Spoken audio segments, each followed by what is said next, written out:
Gloria a Dios. Dios les bendiga a todos en esta preciosa hora. Queremos hablar unos conceptos o algunos puntos acerca del bautismo en el Espíritu Santo.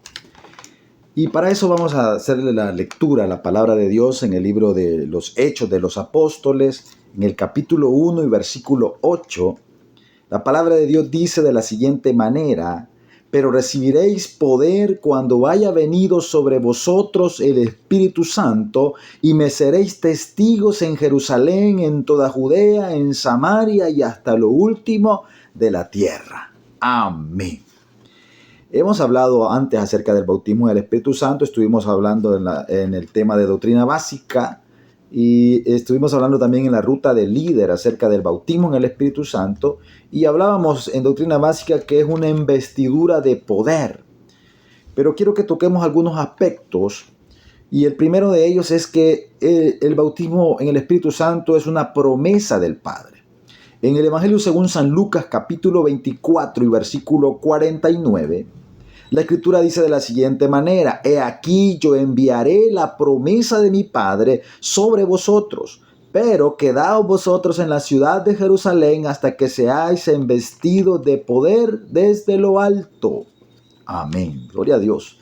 Esa promesa del Padre también la encontramos en el libro de los Hechos, en el capítulo 1 y versículo 4, y dice la Escritura: y estando juntos, les mandó que no se fueran de Jerusalén, sino que esperasen la promesa del Padre, la cual les dijo: oíste de mí.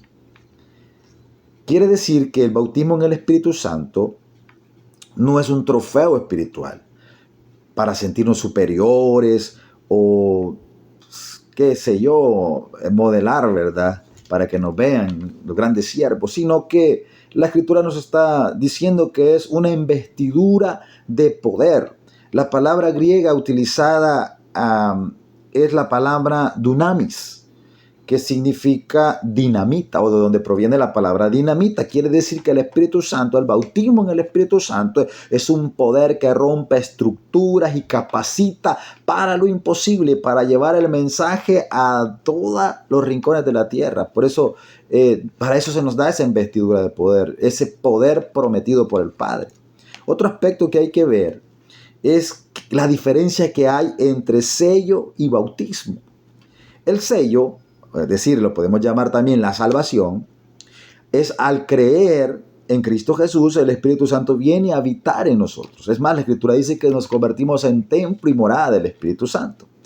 Pero en Efesios capítulo 1 y versículo 13, dice la Escritura: en él también vosotros, habiendo oído la palabra de verdad, el evangelio de vuestra salvación, y habiendo creído en él, fuiste sellados con el Espíritu Santo de la promesa. Amén.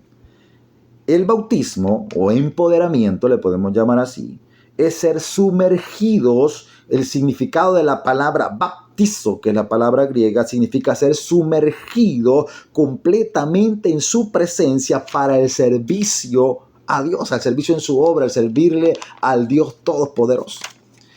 Y por eso es que otro aspecto que podemos valorar en esta hora es esa pregunta: ¿para qué sirve el bautismo en el Espíritu? A veces nos enfocamos en la manifestación externa, como la Escritura lo dice, el hablar en otras lenguas, y olvidamos los frutos internos que ese bautizo produce. Por ejemplo, el denuedo, la valentía, y vemos a un Pedro que negó al Señor, a un Pedro que se escondió, pero también después vemos a un Pedro que predicaba la palabra con valor, con denuedo, dice la Escritura. Otro aspecto es la vida de oración profunda. En Romanos 8, versículo 26, la Escritura dice: y de igual manera el Espíritu nos ayuda en nuestra debilidad, pues ¿qué hemos de pedir como conviene? No lo sabemos, pero el Espíritu mismo intercede por nosotros con gemidos indecibles. Esa es la oración por medio del Espíritu Santo. También otro aspecto es la activación de dones. Ese bautismo activa los dones. Usted puede leer la primera carta a los Corintios en el capítulo 12, que habla sobre los dones espirituales. Un aspecto más, ya para ir terminando, porque es un video corto, es la evidencia de su presencia. En Hechos capítulo 2 y versículo 4, La Escritura dice, y fueron todos llenos del Espíritu Santo y comenzaron a hablar en otras lenguas según el Espíritu les daba que hablasen. En el libro de Hechos encontramos la evidencia externa como señal de su llenura, de su presencia, que el hablar en otras lenguas, pero la evidencia final, más contundente, será nuestro testimonio de vida. ¿Para qué recibimos esa investidura? Tenemos que ser una carta leída que apunte siempre a Cristo, no hacia nosotros mismos. Ese cambio, esa señal externa es el hablar en otras lenguas, pero la señal interna es el cambio de carácter, de actitud para la obra, para ser testigos. Dios no quiere que camines en tu vida cristiana a pie. Dios quiere que vueles con las alas del Espíritu Santo. La promesa es para ti, para tus hijos y para todo aquel que aún no ha experimentado su presencia, su llenura. Y eso nos lleva a que yo pueda promocionar un libro que acabamos de publicar. Su título es Sumergidos en su presencia. Esto es una guía práctica y bíblica sobre el bautismo en el Espíritu Santo, cómo recibirlo y cómo vivir en el Espíritu. Voy a subir ahí el link de donde está el libro y vamos a ponerlo gratis unos 3 días para que usted pueda descargarlo. Y luego pues la plataforma de Amazon pues estará a la venta, ¿verdad? Pero valga la promoción, ahí está esa guía que podemos profundizar un poco más cómo recibirlo, cómo activar los dones, cómo vivir en el Espíritu. Dios les bendiga a todos.